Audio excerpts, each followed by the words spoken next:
గజం కేవలం 500 రూపాయలతో 1210 గజాల భూమి కేవలం 6 లక్షలు మాత్రమే. నమస్తే, వెల్కమ్ టు సుమన్ టీవీ. ప్రస్తుతం మనతో పాటు ఉన్నారు ప్రముఖ ఆస్ట్రాలజర్ సుభాష్ శర్మ గారు. నమస్తే అండి. శ్రీమాత్రే నమః. ప్రస్తుతం సోషల్ మీడియాలో ఒక హాట్ టాపిక్ ట్రెండ్ అవుతుంది, రైట్? అంటే ఒకే ఒక కొడుకు, ఏకైక సంతానంగా ఉన్న ఒక కుమారుడు ఉన్నట్లయితే వాళ్ళు సంక్రాంతి లోపు మట్టి గాజులు వేయించుకోవాలి. అది కూడా ఎవరినన్నా ధర్మం అడిగి డబ్బులు తీసుకుని వాటితో గాజులు వేయించుకోవాలని అంటున్నారు.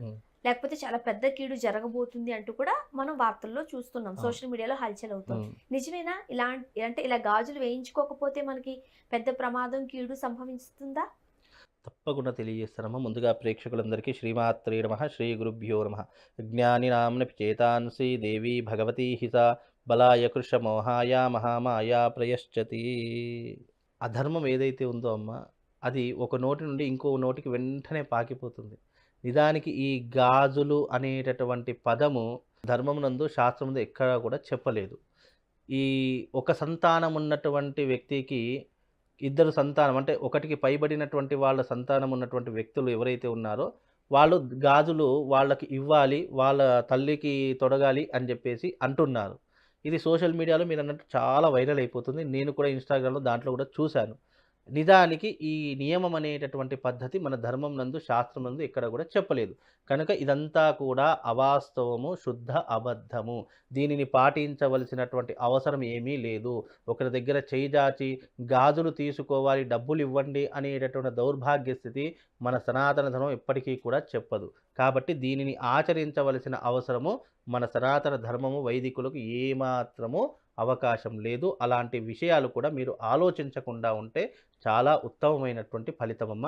అది కేవలం కల్పితము మాత్రమే తప్ప ఎవరూ చెప్పినటువంటి విషయం అయితే కాదు. ఇక్కడ కీడు అన్నదానికి అర్థం ఏమిటి అంటే గనక, సంక్రాంతి పురుషుడు ఏ వాహనం మీద వచ్చాడు, ఏ రకమైనటువంటి ఆహారం తినుకుంటూ వచ్చాడు, సంక్రాంతి రోజు మనం పాటించవలసినటువంటి నియమములు ఏమిటి అని తెలుసుకోవడానికి మాత్రమే ఈ యొక్క సంక్రాంతి పురుషుడి యొక్క లక్షణాలు ఉంటాయి తప్ప, ఇది వేసుకోకపోతే ఏదో కీడు జరిగిపోతుంది, ఒక కొడుకు ఉన్నటువంటి వాడు ఇద్దరు కొడుకులు ఉన్నటువంటి వాళ్ళ దగ్గర భిక్షమెత్తుకొని మనం గాజులు వేసుకోవాలి అనేటటువంటి సాంప్రదాయము, దౌర్భాగ్యము మన సనాతన ధర్మం లేదు.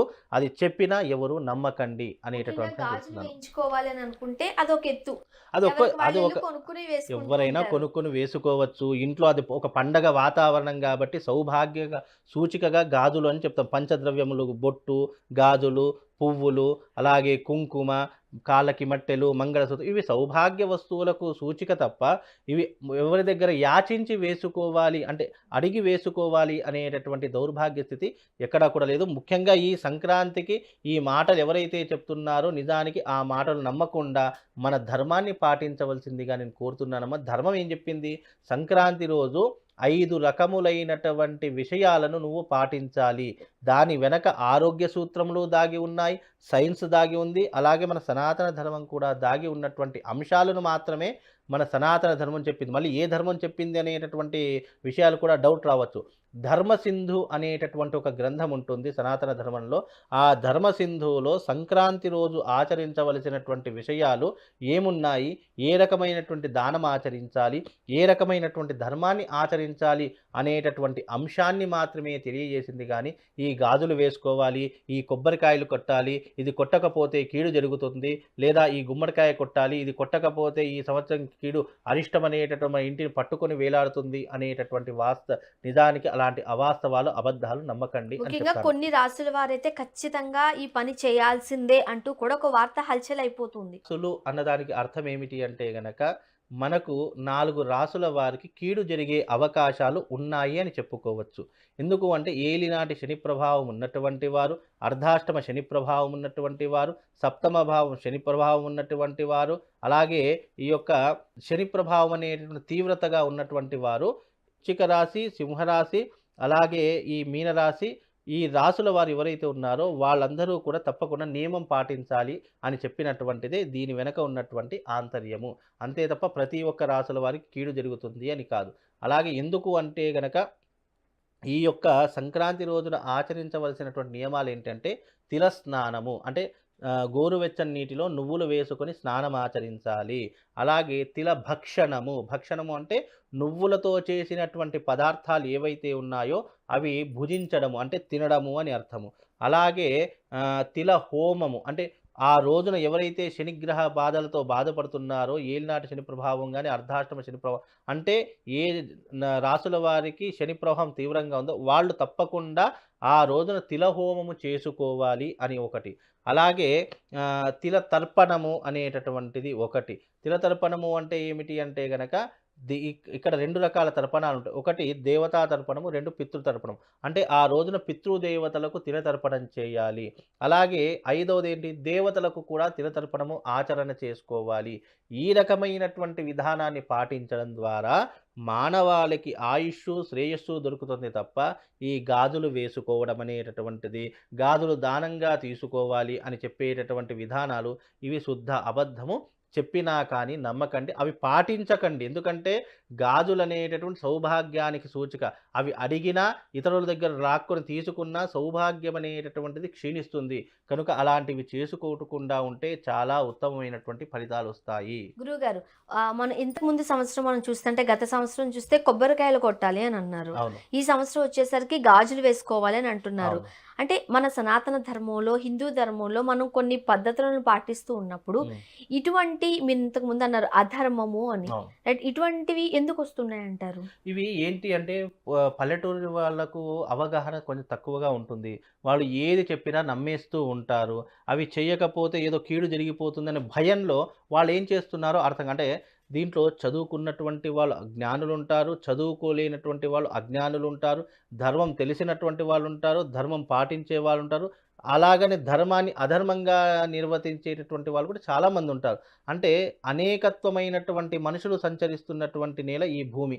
కనుక దీనిలో ప్రధానమైనటువంటిది ఏమిటి అంటే గనక ఇక్కడ ఏదైతే మనం ఆచరిస్తున్నామో అదే ఆచారంగా తీసుకుంటారు.